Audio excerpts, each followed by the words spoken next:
ಸ್ನೇಹಿತರೆ ನಮಸ್ಕಾರ. ನಾವಿವತ್ತು ಯಡಿಯೂರಲ್ಲಿದ್ದೀವಿ. ಯಡಿಯೂರಲ್ಲಿ ಏನು ವಿಶೇಷ ಅಂತ ಅಂದರೆ ನಮ್ಮ ಗಂಗಾನಳನ ಕಳೆದುಕೊಂಡು ನಾವೆಲ್ಲ ಕೂಡ ಚಿಂತಾಜನಕ ಆಗಿದ್ದು. ಯಡಿಯೂರಿಗೆ ಯಾರೇ ಬಂದರೂ ಕೂಡ ಆ ಗಂಗಾಳ ಹೋಗಿ ಆಕೆ ಹತ್ರ ಒಂದು ಫೋಟೋ ತೆಗೆಸ್ಕೊಳ್ಳೋದು, ಆಶೀರ್ವಾದ ಪಡೆಯೋದು ಸಾಮಾನ್ಯವಾಗಿತ್ತು. ಆಕೆಯ ಸಾವು ಯಡಿಯೂರಿನಲ್ಲಿ ಸೂತಕದ ಛಾಯೆಯನ್ನು ಮೂಡಿಸಿತ್ತು. ಆದರೆ ಇವತ್ತು ಒಂದು ವಿಶೇಷವಾದ ಒಂದು ರೋಬೋಟ್ ಆನೆ ಇಲ್ಲಿ ಯಡಿಯೂರಿಗೆ ಬಂದಿದೆ. ನೀವು ನೋಡ್ತಾ ಇದ್ದೀರಾ. ಆ ಆನೆಯ ಬಗ್ಗೆ ಯಾವ ರೀತಿ ಕೆಲಸ ಮಾಡುತ್ತೆ ಅನ್ನೋದ್ರ ಬಗ್ಗೆ ಒಂದಿಷ್ಟು ಮಾಹಿತಿಯನ್ನು ನಾನು ಇವತ್ತು ನಿಮಗೆ ತಿಳಿಸೋದಕ್ಕೆ ಇಷ್ಟಪಡ್ತೀನಿ. ಸ್ನೇಹಿತರೆ, ದೇವಾಲಯದ ಮುಂಭಾಗದಲ್ಲಿ ಸಾರ್ವಜನಿಕರೆಲ್ಲ ತುಂಬಿದ್ದಾರೆ. ಏನು ವಿಶೇಷ ಅಂತ ಅಂದರೆ ಇಲ್ಲೊಂದು ಆನೆ ಬಂದಿದೆ ಅಂತ ಅಂದರೆ ಎಲ್ಲಿಂದ ಬಂದಿದೆ ಆನೆ? ಈ ಆನೆ ಬಂದಿರೋದು ಯಾವುದೇ ಅರಣ್ಯದಿಂದಲ್ಲ, ಒಂದು ಫ್ಯಾಕ್ಟ್ರಿಯಿಂದ. ಏನಪ್ಪ ಇದು, ಆನೆನೂ ಕೂಡ ಫ್ಯಾಕ್ಟ್ರಿನಲ್ಲಿ ತಯಾರು ಮಾಡ್ತಾರಾ ಅಂತ ನಿಮಗೆ ಆಶ್ಚರ್ಯ ಆಗ್ತಾ ಇರ್ಬೋದು. ಹೌದು, ಯಾಕೆ ಅಂತ ಅಂದರೆ ಆನೆಗಳ ರಕ್ಷಣೆ ಮಾಡಬೇಕು ಅನ್ನೋ ಒಂದು ಕ್ಯೂಬಾ ಆನೆಯನ್ನು ತಯಾರಿ ಮಾಡಿ ಯಡಿಯೂರು ದೇವಾಲಯಕ್ಕೆ ಗಿಫ್ಟಾಗಿ ಕೊಡ್ತಾ ಇದೆ. ನೀವು ನೋಡ್ತಾ ಇದ್ದೀರಾ. ದೇವಾಲಯಕ್ಕೆ ಆನೆಯನ್ನು ಪಡೆದಂಥ ಎಲ್ಲರಿಗೂ ಸಂತೋಷ. ನೋಡಿ, ಎಲ್ಲ ಭಕ್ತರು ಕೂಡ ಸುತ್ತಲೂ ನಿಂತ್ಕೊಂಡು ಆ ಆನೆಯನ್ನು ನೋಡೋ ಅಂಥ ವ್ಯವಸ್ಥೆ ಇದೆ. ಆನೆ ಯಾವ ರೀತಿ ಕೆಲಸ ಮಾಡುತ್ತೆ ಏನು ಅನ್ನೋದನ್ನು ನಾನು ನಿಮಗೆ ತಿಳಿಸ್ತಾ ಹೋಗ್ತೀನಿ. ಈಗ ಆನೆ ಹತ್ರ ಬಂದಿದ್ದೀವಿ, ಅಂದರೆ ರೋಬೋಟ್ ಆನೆ ಹತ್ರ. ಇದು ವಿಶೇಷವಾಗಿ ಜೀವಂತ ಆನೆ ಯಾವ ರೀತಿ ಕೆಲಸ ಮಾಡಿತ್ತು ಆ ರೀತಿಯೇ ಇದು ಕೂಡ ಕೆಲಸ ಮಾಡುತ್ತೆ ಅನ್ನೋದನ್ನು ಇಲ್ಲಿ ಹೇಳಿದ್ದಾರೆ. ಈಗ ಇಲ್ಲೊಬ್ಬರು ಈ ಆನೆಯ ಬಗ್ಗೆ ಒಂದಿಷ್ಟು ಮಾಹಿತಿ ತಿಳಿದವರು ಸಿಂಚನ ಅಂತ ಹೇಳಿ ನಮ್ಮ ಜೊತೆ ಇದ್ದಾರೆ. ಅವರು ಇದರ ಸ್ವಲ್ಪ ಮಾಹಿತಿ ಕೊಡ್ತಾರೆ. ನಮಸ್ತೆ, ನಾನು ಸಿಂಚನ. ಪೀಟಾ ಇಂಡಿಯಾದು ಕ್ರೂಯಲ್ಟಿ ರೆಸ್ಪಾನ್ಸ್ ಡಿವಿಷನಲ್ಲಿ ಕೆಲಸ ಮಾಡೋದು. ಆನೆಗಳು ಅವರ ನ್ಯಾಚುರಲ್ ಎನ್ವೈರನ್ಮೆಂಟ್ ಅಂತಂದರೆ ಅವ್ರದ್ದು ಪರಿಸರ, ನ್ಯಾಚುರಲ್ ಪರಿಸರದಲ್ಲಿ ಏನು ಅಂತಂದರೆ ಅವರು ಕಾಡಲ್ಲಿರ್ತಾರೆ. ಅವ್ರದ್ದು ಫ್ಯಾಮಿಲೀಸ್ ಜೊತೆ ಗುಂಪಲ್ಲಿರ್ತಾರೆ, ಪ್ಲಸ್ ಅವ್ರ ಮಕ್ಕಳ ಜೊತೆ ಗುಂಪಲ್ಲಿರ್ತಾರೆ. ಅಲ್ಲೇ ಗ್ರೇಸಿಂಗ್ ಎಲ್ಲ ಮಾಡ್ತಾರೆ. ಬಟ್ ನಾವಿವಾಗ ಪ್ರಾಣಿಗಳನ್ನ, ಯಾವುದೇ ಪ್ರಾಣಿ ಆಗಲಿ ಆನೆಗಳನ್ನೂ ದೇವಸ್ಥಾನಕ್ಕಂತ ಪೂಜೆಗೆ ಬೇರೆ ಪರ್ಪಸ್ಗಳನ್ನ ತೊಗೊಂಡು ಬಂದಾಗ ಅವ್ರನ್ನ ಒಂದು ಚಿಕ್ಕ ರೂಮಲ್ಲಿ ಅಥವಾ ಒಂದು ಕನ್ಫೈನ್ಮೆಂಟಲ್ಲಿ ಇಡ್ತೀವಿ. ಸಿಮೆಂಟ್ ನೆಲ ಇರುತ್ತೆ. ಅದವ್ರದ್ದು ನ್ಯಾಚುರಲ್ ಹ್ಯಾಬಿಟ್ಯಾಟ್ ಅಲ್ಲ. ಸೊ ಅವರು ಜಾಸ್ತಿ ಡಿಸೀಸ್ಗೆ ಪ್ರೋನ್ ಆಗಿರ್ತಾರೆ. ಬೇಗ ಅವ್ರಿಗೆ ಕಾಯಿಲೆ ಬಂದುಬಿಡುತ್ತೆ. ಅದಾದಮೇಲಿಂದ ಒಂದಿನ ಸತ್ತೋಗ್ಬಿಡ್ತಾರೆ. ಅವ್ರದ್ದು ಕಂಪ್ಯಾನಿಯನ್ಸ್ ಅಂದರೆ ಅವ್ರದ್ದು ಕುಟುಂಬದವ್ರ ಜೊತೆ ಇರೋಕ್ಕೂ ಅವ್ರಿಗೆ ಅವಕಾಶ ಇರೋದಿಲ್ಲ.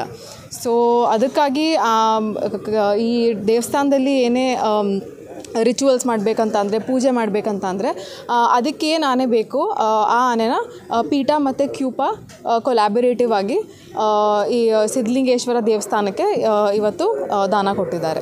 ಸ್ನೇಹಿತರೆ, ಇವ್ರ ಮಾತು ಕೇಳಿದ್ರೆ, ಈಗ ಹಿಂದೆ ಇದ್ದ ಗಂಗನ ನೋಡ್ಕೊಳ್ತಾ ಇದ್ದಂತಹ ಮಾವುತರು ನಮ್ಮ ಜೊತೆ ಇದ್ದಾರೆ. ಇವ್ರಿಗೆ ಈಗ ಜೀವಂತವಾದ ಗಂಗಾ ಹೋಗಿ ಒಂದು ರೋಬೋಟ್ ಆನೆ ಇವ್ರ ಕೈಗೆ ಬರ್ತಾ ಇದೆ. ಇವ್ರು ಏನು ಹೇಳ್ತಾರೆ ಅನ್ನೋದನ್ನು ಕೇಳೋಣ. ನಮ್ಮ ಫೀಲಿಂಗು ಮತ್ತೆ ನಮ್ಮ ಗಂಗಾ ಹುಟ್ಟಿ ಬಂದ್ಲು ಅನ್ನೋ ಸ್ಥಿತಿಯಲ್ಲಿದ್ದೀವಿ. ಇದು ನ್ಯಾಚುರಲ್ ಆನೆಗಿಂತ ಡಿಫ್ರೆಂಟ್ ಆಗಿದೆ. ಅಂದ್ರೆ ಥರ ಮೇವು ಅದು ಇದು ಏನೂ ಇಲ್ಲದೆ ಮಷಿನರಿ ಆನೆ ಇದೆ. ಎಲ್ಲ ಸೊಂಡ್ಲು ಆಡುತ್ತೆ, ಕಿವಿ ಆಡುತ್ತೆ, ಒಂಥರ ನ್ಯಾಚುರಲ್ ಆನೆ ಕಣ್ಣಂಗೆ ಕಾಣುತ್ತೆ. ಎನ್ಕರೇಜ್. ಈಗ ಇದು ಯಾವ ರೀತಿ ಕೆಲಸ ಮಾಡುತ್ತೆ ಅನ್ನೋದನ್ನ ನಾವು ತಿಳಿಯೋಣ. ಆನೆ ಯಾವ ರೀತಿ ಆಶೀರ್ವಾದ ಮಾಡುತ್ತೆ ಅನ್ನೋದನ್ನ ಇವರು ತೋರಿಸ್ತಾರೆ ನಮಗೆ. ನೋಡಿ, ಇಲ್ಲಿ ಒಂದು ನಮಗೆ ಒಂದು ತಂತಿ ಕಾಣ್ತಾ ಇದೆಯಲ್ಲ ಸ್ನೇಹಿತರೆ, ಈ ತಂತಿ ಮುಖಾಂತರ ಇದನ್ನು ಎಳಿತಾರೆ. ಈಗ ನೋಡಿ, ಹೇಳಿರಿ, ನೋಡಿರಿ. ಅದು ಸೊಂಡ್ಲು ಎಳಿತಿದ್ದಂಗೆ ಸೊಂಡ್ಲು ಎತ್ತಿ ಆಗಿ ಬಂದಿದೆ. ನೋಡಿ, ಈಗ ಅವರು ಆಶೀರ್ವಾದ ತಗೊಳ್ತಾ ಇದ್ದಾರೆ. ಅಂದ್ರೆ ಮೊದಲು ಯಾವ ರೀತಿ ಆನೆಯಿಂದ ಆಶೀರ್ವಾದ ತಗೊಳ್ತಾ ಇದ್ದ ಭಕ್ತರು, ಅದೇ ರೀತಿ ಈಗ ಆಶೀರ್ವಾದ ತಗೊಳ್ಳೋ ಅಂತ ಒಂದು ವ್ಯವಸ್ಥೆ ಈಗ ಮಾಡಿದ್ದಾರೆ. ಇನ್ನು ಮುಂದುವರೆದ ಭಾಗವಾಗಿ ಆನೆಯಲ್ಲಿ ಯಾವ ಥರ ಇತ್ತು ನೋಡಿ, ಆನೆಯ ಭಾಗದಲ್ಲಿ ಒಂದು ಬಾಯಿ ಯಾವ ಥರ ಇತ್ತು ಅದೇ ಥರ ಇದೆ. ಆನೆಯ ಸೊಂಡಿಲು ಮತ್ತು ದಂತಗಳು, ಕಿವಿ ಆಡಿಸುತ್ತೆ. ನೋಡಿ, ಈಗ ಆ ಕಿವಿ ಹೇಗೆ ಆಡಿಸುತ್ತೆ ಅನ್ನೋದನ್ನು ನಾನು ನಿಮಗೆ ತೋರಿಸ್ತೀನಿ. ನೋಡಿ, ಒಳಗಡೆ ಒಂದು ವ್ಯವಸ್ಥೆ ಇದೆ. ಆನೆಯ ಹೊಟ್ಟೆ ಒಳಗಡೆ ಒಂದು ವ್ಯವಸ್ಥೆ ಇದೆ, ಅದನ್ನು ತೋರಿಸ್ತಾ ಇದ್ದೀನಿ. ನೋಡಿ, ಇಲ್ಲಿ ಯಂತ್ರ ಕೆಲಸ ಮಾಡ್ತಾ ಇದೆ. ಈ ಯಂತ್ರ ಕೆಲಸ ಮಾಡುತ್ತೆ. ನೋಡಿ, ಇಲ್ಲಿ ಕರೆಂಟಲ್ಲಿ ಸ್ವಿಚ್ಚು, ಅಂದರೆ ನೋಡಿ ಅಲ್ಲಿ ಯಾವ ಥರ ಕೆಲಸ ಮಾಡುತ್ತೆ ನೋಡಿ. ನೋಡಿದ್ರಲ್ಲ, ಒಳಗಡೆ ಯಂತ್ರ ಕೆಲಸ ಮಾಡ್ತಾ ಇದೆ. ಆ ಕಬ್ಬಿಣದ ರಾಡ್ಗಳಿಂದ ಅದನ್ನೆಲ್ಲ ಮಾಡಿದ್ದಾರೆ. ಆ ಯಂತ್ರ ಯಾವ ರೀತಿ ಕೆಲಸ ಮಾಡುತ್ತೆ ನೋಡಿ. ಅಂದರೆ ಆನೆಯ ಮಾದರಿಯನ್ನು ತೋರಿಸೋದಕ್ಕೆ ಹೊರಗಡೆಯಿಂದ ಎಷ್ಟೆಲ್ಲ ಶ್ರಮ ಪಟ್ಟಿರ್ತಾರೆ ನೋಡಿ. ಇಲ್ಲೊಂದು ಯಂತ್ರ ಇದೆ, ನೀರು ಕೂಡ ಆನೆಯಲ್ಲಿ ಬರುತ್ತೆ. ನೀರು ಎಲ್ಲಿರುತ್ತೆ ಇದರ ಹೊಟ್ಟೆನಲ್ಲಿ? ಸೊಳ್ಳೆಲ್ಲಿರುತ್ತೆ. ಅದು ಎಲ್ಲಿಂದ ಟ್ಯಾಂಕ್ ಮಾಡ್ತೀರಾ ತುಂಬೋದೆಲ್ಲಿ? ಇಲ್ಲಿ ಟ್ಯಾಂಕ್ ಇದೆ, ಇಲ್ಲಿದೆ ನೋಡಿ ನೋಡಿ ಇಲ್ಲಿ ಸ್ನೇಹಿತರೆ, ಇಲ್ಲಿದೆ ನೋಡಿ. ಇಲ್ಲಿ ನೀರನ್ನ ತುಂಬುವಂಥದ್ದು.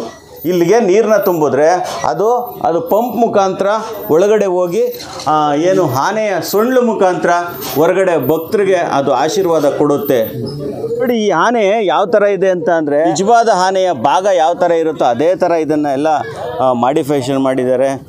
ನೋಡಿ ಇಲ್ಲಿ ಯಾವುದೋ ಒಂದು ಸ್ವಿಚ್ ಕೂಡ ಇದೆ, ವಾಟ್ರು. ಹೀಗೆ ತುಂಬ ವ್ಯವಸ್ಥಿತವಾಗಿ ಮಾಡಿದ್ದಾರೆ.